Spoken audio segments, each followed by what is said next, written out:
Are you ready to break out the tissues? Man, it is top 5 saddest moments / scenes on television this week. Number 5 for me, I just had to throw this out there for Little Cam. Honorable mention. She made it on my list. Congratulations to you, Emily. It's going to be the Gilmore Girls when Richard, the Papa Gilmore, almost dies of a heart attack. Man, oh man, it's such an emotional time because it's almost where like you start to realize, we're not all going to be here forever and you can't take every second for granted and you have to not be so antisocial like myself and go out and do things with your family because this could potentially, you don't want to think like this always, but I mean, it's good to think like it sometimes. But anyway, it's good to think, that this could potentially be the last time that you see somebody and just different things. Anything could happen at any point in time. So you just got to take advantage of the time that we do have and just, I definitely cried. All of my ones that are on mine, I don't know about you, but I cried at all of them. I bawled like a fucking baby at all of them. There's no doubt about it. And you know what makes that one even more sad is it was almost foretelling is because that's how he died in real life and how they had to actually write him off the show, which makes it even more sad. It is sad. My number 5 is Leo McGarry's death on the West Wing, which also happened in real life, which is why they had to write it into the show. It was unexpected in real life, and then they wrote it in as an unexpected death on the show. He was, of course, running as the vice presidential candidate, with Jimmy Smits's character, Santos. I just remember it was so heartbreaking because the people that were there, Christine Chenoweth, she was playing the character that was like his go-to, his assistant, his kind of, and she goes to try to wake him up because he's late, he's not at where he's supposed to be or whatever, and of course we don't see it because he had already passed, so he's not actually, but you just hear her scream from the hotel room, and then the reaction from getting it from everybody, and you could just tell that probably filming this episode was just ridiculously hard because the emotions are real. You can tell that this is real sorrow and real loss that all these people are feeling because, I mean, he had spent the entire time on the show with all of these people. They were family. At this point, they're like 7 years in and they're like, every day for 7 years. You could just tell that they were absolutely heartbroken, and to have to film that episode, I can't even imagine. So, of course, with that much emotion and that much of it being real conveyed, of course I fucking cried. I was invested to these characters, and I was just like, oh, man. It was definitely a hard one to watch, for sure. Oh, for sure. And you've watched West Wing multiple times, so do you cry every time you see this I kind of fucking do. I still tear up, man. It's hard. Him and Mrs. Langham's death. Yeah. Like, that's a hard one. I'm just like, seeing Sheen go to the church and basically fucking curse out God for taking her life. I'm like, what is going on, man? It's one of the most powerful scenes I've ever seen, but you'll cry. Oh my it's goodness. Like, is that a good idea? Right. I don't think so. Exactly. Well, number 4 for me is not death. I tried to make sure not to make all of mine death. Number 4 is This Is Us, and it's when I think it's the first or second season, very early on, when Kevin ran to help Randall after he sensed that his brother was having a panic attack and completely breaking down in his office, which caused Randall to switch career paths, which you will find out, kind of spoiler alert. But this is such an emotional scene because if you know anything about this show, Randall is the adopted child that is the triplets, and the dynamic between Kevin and Randall throughout the whole series can be very rocky, but this show is so good at showing, when someone they love is going through something, they are there for them. And I think that sense of camaraderie that this whole entire series has is so freaking special. It's definitely one of my favorite shows of all time because I just feel like they did it in such a way that you feel like you're a part of the family. So when I have a lot of, family stuff that a lot of my family deal with panic attacks and depression, anxiety, and things like that. So I connected to that very, very deeply. So yes, that's why I had to put this on my list. And the sense of, I have a brother who is biracial, And so to see that in the television show, where obviously they're not the same race, I connected a lot to that situation because I've always felt like I was the one who was supposed to have everything put together, which is what Kevin felt. And my younger brother, who battles with anxiety and depression a lot, is the one who has panic attacks sometimes. So he was in Randall's shoes. So it was very easy to compare my situation to their situation. So that's why I had to put it on my list. Number 4 for me, when Randall has a panic attack in This Is Us. Be sure to watch This Is Us, by the way. It's so good. And there's basically a crying moment in every fucking episode. It's true. Like, I mean, it would be impossible to pick because, I mean, in every episode you cried. Yeah. It's just like crazy. Okay. My number 4, I'm kind of throwing it back a little bit. Paul's death, Mr. the incomparable John Ritter.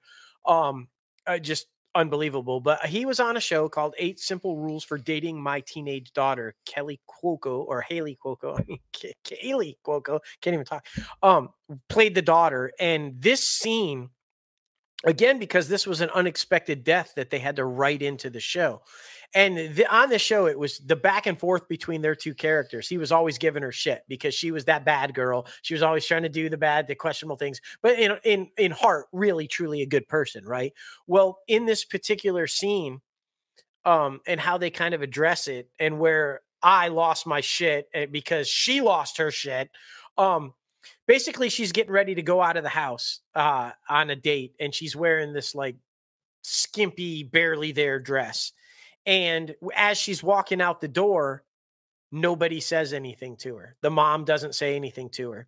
And she turns back around and she starts to cry because her dad would have said, get your ass upstairs and put clothes on. You're not going out there like that. And that was the moment when she realizes the realness of he's not there anymore. And her performance in that episode, again, it was real.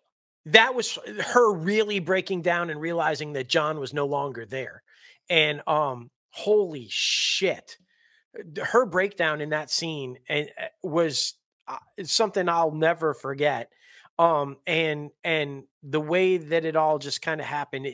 If you didn't cry watching that scene, something was seriously wrong. Yeah. With you, because you could just, again, just like I said on my number 5, it was genuinely, they were dealing with the loss of their beloved co-actor, their friend, their family member, and whew, it was tough. By the way, if you've never caught that series, go back and watch that series. It's John's last, unfortunately, but it was so fucking good. Yeah. It was a really great series. So for sure, man, for sure. I listened to an interview with Kaylee Cuoco on Scott Feinberg's podcast, Awards Chatter, for the Hollywood Reporter. And yeah, the conversation that they had about John and the show and the dynamic. She did a play-by-play of that night. Yeah. And apparently, like, the day before, like, he felt like he was sick, so he like knocked on everybody's door, and taping was canceled or rehearsal was canceled or whatever. And it's like he almost knew, and he said goodbye to every single person that was on set. I'm like, man. And the sad thing is, it was an unnecessary death because it was misdiagnosed what he had, and it didn't have to happen. Yeah. That's just the crazy that makes it even more sad. Yeah. Like, anyway, number 3 for me goes to Sons of Anarchy. It's the series finale when Jack Teller rides into a sunset, or AKA rides right into a semi. Just the same way that I know, not try to bring saddest moment, but I'm laughing. Yeah, try to bring some light to a dark situation. But the whole series is basically being a product of your environment. The Jax Teller is basically trying to do right by his bike club. He's trying to do right by his newly found family. He's trying to do right by his family that he was born into, and to live up to his father's legacy, who was also a, just this bigger than life biker leader, president. And basically, he spends the whole series trying to run away from what he was born into, only to realize he's the same exact person as his dad was. So it's one of those situations where he has to, the only way he sees out is by taking the same way that his dad got out, and which was getting hit by a semi. So it's a crazy emotional show. It's definitely one of my all-time favorites. I love Sons of Anarchy, and I love Charlie there, who plays Jax.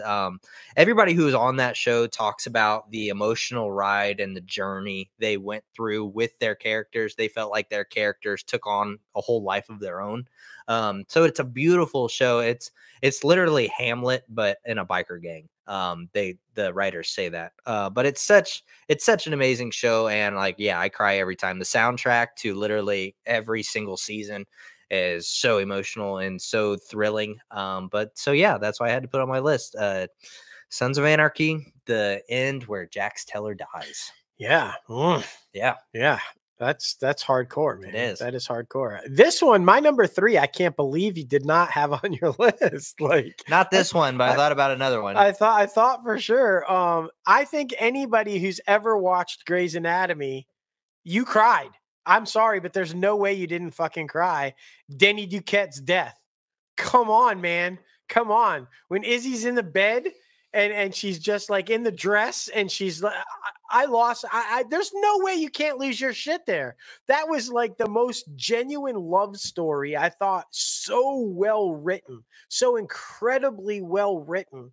And I just, you know, I don't think that he gets enough credit as the phenomenal actor that he is. At the same time he was playing Denny, he was playing Papa Winchester. Completely radically different, you know, and yet he was so unbelievably good playing this dying man and his love for her, and just like, yeah. And I mean, how do you not cry when she's in the dress and she's ready and like, just, oh my God, man. It's one of the most heart-wrenching scenes I've ever seen on television. It was definitely a crying moment for sure. It was. They didn't have to cut the cord. Denny could have still been alive, but they cut the fucking cord, man. Cut the cord. But yeah, I mean, Jeffrey Dean Morgan, he's a phenomenal actor. Unreal, yeah. So I love that. That is a good pick. Number 2 for both of us. I mean, because we're such big fans of this type of genre of television. Obviously noted with This Is Us, but this is Us before This Is Us. Parenthood. Parenthood is such a great show with so many different dynamics, and where this big family just all works together to try to help each other out, even when they all have their own shit going on. But the daddy fucking Braverman, when Zeke dies of he has a heart attack, I believe, right? Yeah, it's heart problems. Yeah, he has a heart attack in the series finale.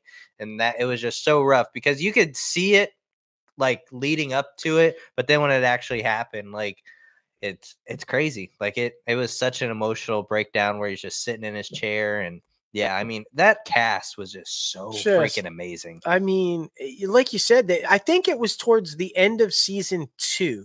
It ran for 5 seasons, 6 seasons. 6 seasons. Yeah. And it was towards the end of season 2 where they first kind of hinted at it, that there was some problems, that he had some health issues and stuff. And then you knew it just, each season they kept progressing that storyline, and you were waiting and waiting, but they waited all the way up till the series finale. And like you said, he just passed away in his chair with his family.